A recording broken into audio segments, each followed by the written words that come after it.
My name is Clayton Buchanan. I've been a painter and writer my whole life. 15 or so years ago, I stopped painting and now paint in words. This first piece is entitled Art Instruction Surprise. There's a part of this that I've never actually admitted to when there's an audience of male and female, but today there's only a couple of great guys, so I'm going to expand a little bit on it and explain a little further the normalcy of what actually happened. Had thoughts from 60 years ago last night. I bring back many remembrances at this now time of my life. I was in my late teens at art school and had signed up for a figure drawing class. The woman instructor I was familiar with. Her artworks had been seen in a local gallery. She said we would be working from nude models, both male and female. I was familiar with life drawing classes, but when she mentioned this intro to class, I was surprised. She stated that she recommended students actually feel the bodies of models, nothing sexually, but actually feeling while observing the anatomy of the figure and the structured differences between male and female. There was a little laughter from students, but the instructor stepped up and stated, obviously, you will focus on bone structure, joints, and muscular makeup structures. Now, the thing that I had omitted was the inactuality of how she actually allowed the audience to really grasp what she was talking about. And she asked me to come up, and I was in the front, so I just stepped up. And she said, Clay, step a little closer.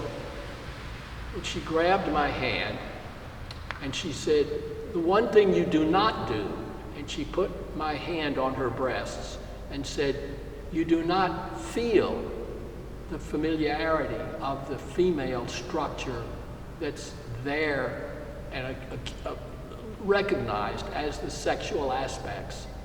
And then she took my hand and put it down between her legs and said, and you don't feel there either. Then she continued, you focus on bone structure, joints, and muscular makeup structures. This feeling of these differences will help you when working from the model, being aware when drawing and capturing this reality of structure. As one of her students, we all openly discussed this directional benefit after class with each other. This was a direction I haven't heard of since, but realized those differences in physicality so underscored what to look for when drawing. I did follow and hand felt those areas of body forms, feeling the underskin areas of bone where joints accumulated, the feeling of facial bone surfacing on forehead, upper cheek and nose, and chin. The musculature of thighs, upper arms, stomach, calf of legs, and of back. When drawing, I would visually touch and feel these areas.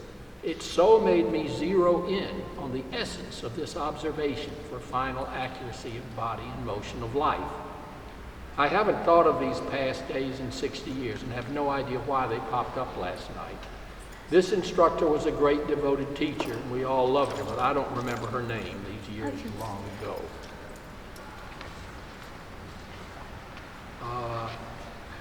This next piece is entitled Thoughts of Tiger. Thoughts are a powerful tool, subjected to heights of stimulation, from fun times and happiness to challenges of the unknown.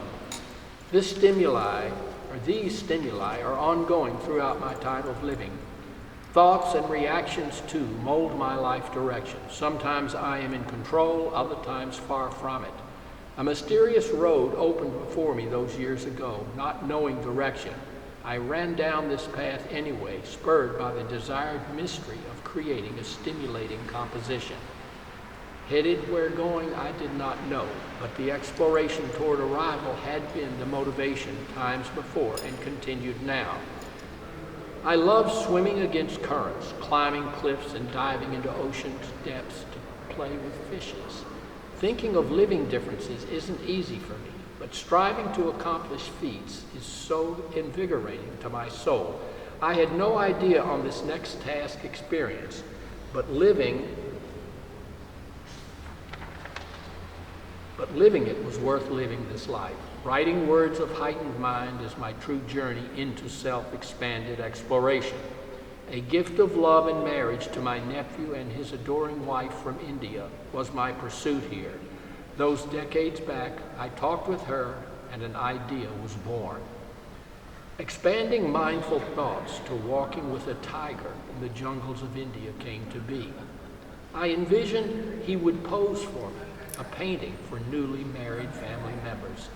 He growled, "Okay."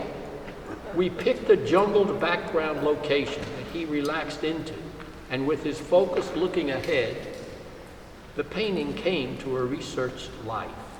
The tiger still lives with my nephew, his wife, and their beautiful daughter. My nephew and wife had a mesmerizing wedding celebration of both continents.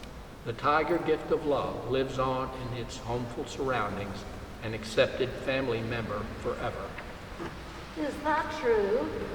Yes, Wow. that is absolutely true. What was it, a cub that you found? A cup? A cub. No, it was a grown tiger. And it came willingly?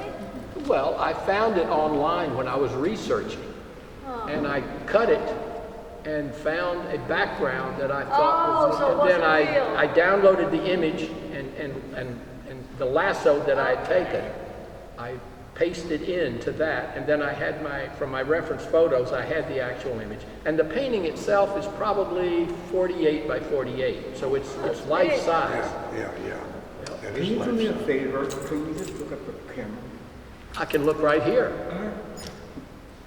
Thank you. You're welcome. So it wasn't a real tiger? Well, it was. The photograph was real. I didn't have him pose for me because he would have eaten me. I did not want to put myself in that position, Rona. That's something you probably would have done, but at least you're still here, right? Anything else? Well, you know, my daughter's boyfriend goes to Siberia. Being recorded. Mona, we're trying to tape something. I'm sorry, I didn't realize. Tell that when it's your turn. Go on, Clayton. I have to edit this now. Okay, Go on, continue? man. Yes. You got it, Don. Okay, this piece is entitled Beauty of Differences. Food shopping every week is an obvious endeavor for survival of those good tastes. Last week was a true visual explosion. I was picking up fruits at Hannaford's when I saw an explosion of bright sunshine storming through a large ceiling window, at least 12 by 12 feet in size. The destination that further grabbed my attention was the dynamic brightness of reflected sunlight on angled shelving holding white garlic bulbs, green tomalitos, and shimmering red tomatoes. The time was 3:30 p.m. The interior fluorescent lighting of store was somewhat darker in contrast with the explosive sunshine brilliance, allowing that mind-blowing recognition. At first not seeming possible as indoors as this was, but realized in actuality, this was reality in front of me, mind-blowing my mind's eyes. Later that day, we traveled to Chadwick Park, arriving at 4:30 p.m. for a walk. As we walked on the west side of Lake, I noticed two of my favorite Mother Nature creations, swans. Mom and Dad are life committed, and with them are 4 of their siblings, almost the size of Mom and Dad, slightly smaller and of a light tan color, not white yet, but soon on its way. They were illuminated by a brilliant sunshine bathing. I researched finding Mom and Dad would rotate from front to back and taking the lead when, in this case, swimming in the lake. These 4 siblings had survived from early spring hatchings to this day of mid-August. Many siblings at a younger age are often eaten by foxes or coyotes, sometimes hawks. This was such a wondrous miracle for me to see and absorb, a beautiful family sharing that love of growing together in this modern world. Okay. And this next piece is entitled Growth I See. Historic fascination of life dwells deeply here. early years of my residence here in Newburgh I remember to this day. The snake man across the street, sidewalk standing, wearing the smooth-skinned python on shoulders as it squirmed around his neck. Children of our street giggled, they did, reaching up hesitatingly to touch this 6-foot marvel, seeing this real fantasy of life so different yet alive, its slim tongue motioning in and out as if to speak. A ranting woman I see one day, naked to the core, running my street, rounding the corner, to be seen no more. Her dire needs of help I could not but think of to this day, Newburgh's loving now and here for her. The wonder is in its people of place, an outreach to community by community of substance. Life dreams exist in this diverse nation across and here. A hip-hop festival Downing Park a year or so ago so stimulated my photographic taking of these images of all, extending my love for such souls and sounds, young and old at heart, open to this time. A painting idea given birth to. Let this world open graciously to and for us.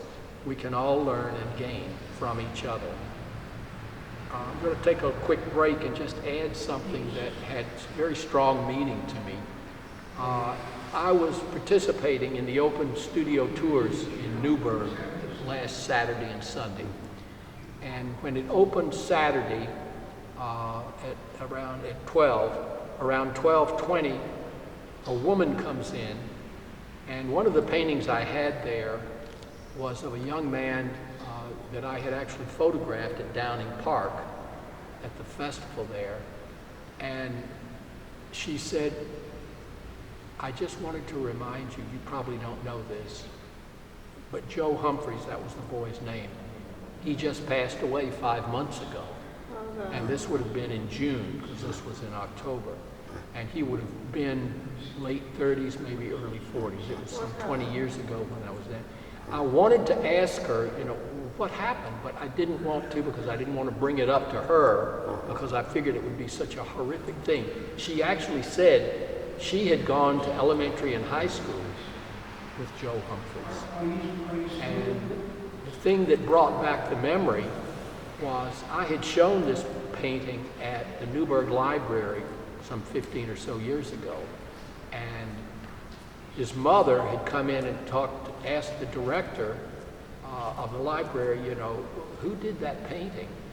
And he said, well, Clayton Buchanan. And he pointed and said, that's him right over there. So she came over and we talked briefly, and I told her, look, I can make a full color print of the painting, and I can contact you in the next several days, and I can bring it over and I'll have it framed, and you can, I will graciously give it to you. And she came, and that was it. But the thing that I didn't realize was that he had passed away, and now I was hoping, I don't even know how to contact her, but if I do, I will donate the painting to her, just as a remembrance to her son. He was a wonderful individual, he really was. And in continuation and finalizing, experiencing life itself is my creative visual journey. Stories have a right and need to be told. Their bright aura I want others to see and feel. Recognize I do the beauty of varied cultures on these streets. Capturing uplifting wonders is my artistic adventure, ongoing this day and of those tomorrow. I paint this life to share the beauty I behold.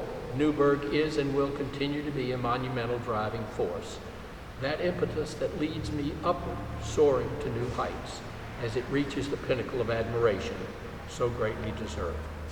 That's it.